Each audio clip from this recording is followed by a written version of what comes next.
Good tidings, ladies and gentlemen of the lodge, and welcome back. Today's video is going to be focusing on the SoulCalibur series, and more specifically, 7 characters that I think would be great fits to be guests in the future of the series. And now that a few years have passed since SoulCalibur 6 came out, it's time to start wondering what we can expect in SoulCalibur 7. Videos like this are my own dose of hopium that SoulCalibur 7 will even exist. That said, I am very optimistic about the future of the series, but that will be another video for another day. Today's topic again is going to be talking about potential guest characters for the future of the series. Now, throughout its history, SoulCalibur has had a wide array of guest characters within its entries. Some characters that are very fitting, such as Link from Legend of Zelda, Ezio from Assassin's Creed, Geralt from The Witcher, but then there are also some guest characters that don't quite fit, like Darth Vader, which was a cool inclusion, but completely broke the immersion within the SoulCalibur world. However, SoulCalibur's guest characters can be a great way to introduce new people into the series and offer people a chance to play as a certain character in a way that isn't offered in their primary series. So, the list of characters I'm about to drop on you is not only characters that I myself would like to see in the game, but would also be strategic inclusions to bring new players into the series. So without further ado, let's dive on in and let me give my opinion of who would be the 7 best characters to include as a guest in SoulCalibur 7. Starting with number 1, Y'shtola from Final Fantasy XIV. Now, there are many reasons why I think Y'shtola would be a great inclusion, but let's start with this. 1, Final Fantasy XIV has a very large and passionate player base. Y'shtola is one of the more popular characters in the game, and with the exception of a handful of gameplay segments, she is essentially an NPC. Giving this large and passionate player base the opportunity to play as Y'shtola in a combat-centered format would get a lot of players excited and might even convince them to try the series for the first time. On top of that, she completely fits the bill when it comes to the aesthetic. She's got that sort of old fantasy vibe about her, and on top of that, her weapon I think would make for an incredibly cool moveset in the SoulCalibur series. As we know, SoulCalibur is a weapons fighter that primarily focuses on swords, but I think it would be really cool to see a character like Y'shtola step in and have a primary moveset centered around black magic. But anyway, between her being a fan favorite, Final Fantasy XIV being the biggest game Square Enix has right now, and with Square Enix previously collaborating with SoulCalibur by including 2B, Y'shtola would certainly fit the bill for the cause. They plan to keep Final Fantasy XIV going for another 10 years. This potential inclusion could work to favor both parties. By including Y'shtola in SoulCalibur 7, you might bring new players into the adventure of 14, and also by including her, you might bring some Final Fantasy XIV players into SoulCalibur 7. So, moving on to our next one, Jin from Ghost of Tsushima. Without having to do too much thinking, we see that Jin being a samurai swordsman immediately fits him for the bill. We know that they're currently working on a sequel for Ghost of Tsushima, so they would have a direct interest in keeping Jin relevant within the minds of gamers. And again, seeing as Ghost of Tsushima has a sort of Game of the Year style clout over it, including a character like Jin in SoulCalibur would be enough to get a lot of players excited. Also, I would love to see him cross paths with Mitsurugi. I think the two of them would create a stark contrast to one another. But anyway, moving on. My next potential inclusion would be Kratos from God of War. Now, as we know, there is plenty of mythological inspiration within the SoulCalibur series, so including Kratos would not only be a good aesthetic fit, but I actually think there are a lot of creative ways you could work him into the lore as well. As we know, Kratos is a weapon wielder, which fits him for the bill, and he has a very large and passionate fan base following him and his journey. Anyway, I think Kratos would be a really good inclusion for many reasons, but ultimately I think he would have an incredible moveset, would be a lot of fun to play as, and I think a lot of his fan base would love to see him battle in this format. Our next potential inclusion is going to take us back to the Final Fantasy series and be Clive from Final Fantasy XVI. Anyway, again, a Square Enix inclusion would be nothing new for the series, and this would be an incredible way to promote Final Fantasy XVI. Now, obviously, if there is going to be a SoulCalibur 7, it will come out after Final Fantasy XVI.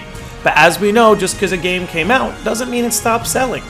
Including Clive in SoulCalibur 7 might be a great way to promote a second win for Final Fantasy XVI, or maybe even some DLC. Clive, of course, is a swordsman, which fits him for the game, and seeing as Final Fantasy XVI is going to have a much more medieval setting, the overlap between Clive and the SoulCalibur series seems to be very compatible. Also, seeing as Final Fantasy XVI is targeting a more mature audience, and with SoulCalibur having a little bit of a more mature audience, you could see a very good overlap between the interests of both player bases. Moving on to our next inclusion. This next inclusion is a little bit wonky, but I really think it could work, and that would be Genji from Overwatch. Now, on one hand, I think it would be great to include another ninja. I don't think there are enough shinobi or ninja fighters in SoulCalibur. Taki is one of the most fun characters to play as and always has been, but I think a ninja moveset can have more variety or more styles. Including Genji would not only provide SoulCalibur with another ninja moveset, but it would create a great juxtaposition to Taki herself. Now, of course, after just talking about Clive and how he has that old fantasy style setting, I'm sure many of you are saying, how could Genji ever belong in SoulCalibur? And I'd have to say you're right. My favorite inclusions are often the ones that can blend in easily. But let's take 2B for example. She's from a world that's much different than SoulCalibur and takes place far in the future. You could say the same thing for Genji. However, I love the way SoulCalibur solves for this. So, quick little lore lesson.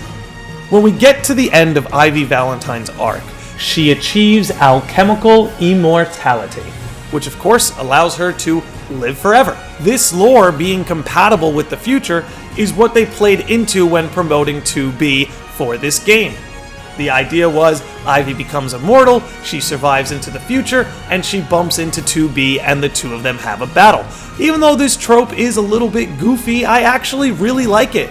And I would love to see Ivy travel into the future and continue battling guest characters.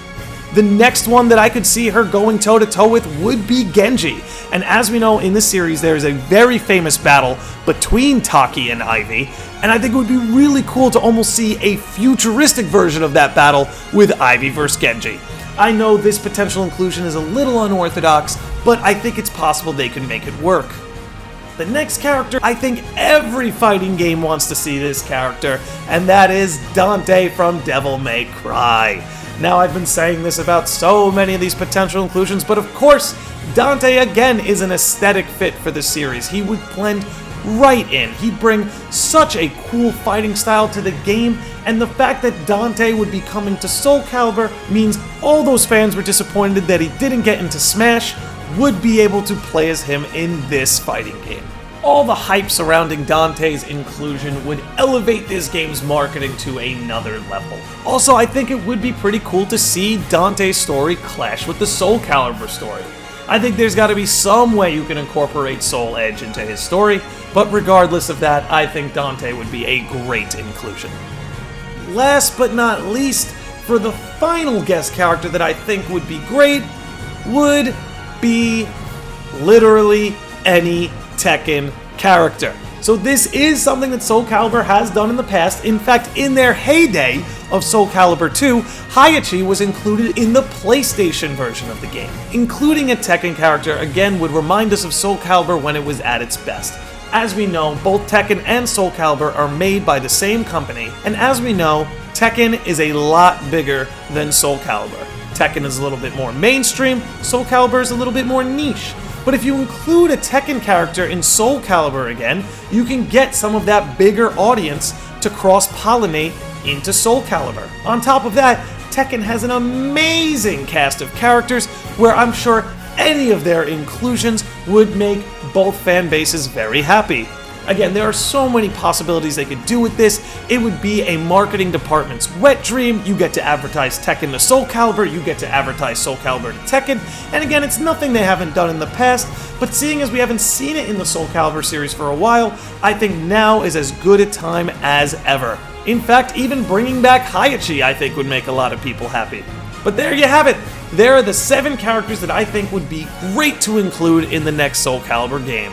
Y'shtola, Jin, Kratos, Clive, Genji, Dante, or as I said, literally any Tekken character. Obviously, getting 7 guest characters is not going to happen, but if we got a few of these, or even one of them, it would make me very happy. But now I want to hear from you. Who do you want to see in the next SoulCalibur game? Who do you think would make a great guest character? Be sure to let me know, drop into the comments below, be sure to like, comment, and subscribe, and I will see all of you beautiful sickos and normies next time.